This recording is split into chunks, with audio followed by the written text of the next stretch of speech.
అమ్మాయి వాళ్ళు నేను చికెన్ చేస్తా. ఓకే.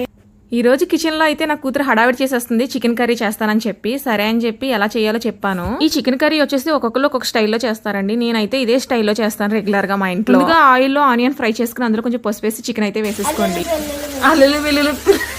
దాని తర్వాత నా కూతురు చెప్పినట్టుగా అల్లం వెల్లుల్లి పేస్ట్ చికెన్ మసాలా వేసుకుని బాగా మిక్స్ చేసుకోండి. కారం సాల్ట్ వేస్తున్నా. ఓకే. మనం ముందు ఫస్ట్ ఫ్లోలో ఇలా తీసుకోవాలి. సెకండ్ అల్లం వెల్లుల్లి పేస్ట్ చికెన్ మసాలా వేసిన తర్వాత ఒక 5 minutes మూత పెట్టుకోండి. దాని తర్వాత వచ్చేసి ఉప్పు కారం వేసుకుని బాగా ఫ్రై చేసుకోవాలండి. ఫ్రై చేసుకున్న తర్వాత ఏం చేయాలో నా కూతురు చెప్తుంది వినేయండి. మనం వాటర్ వేసుకోవచ్చు మనం. ఓకే.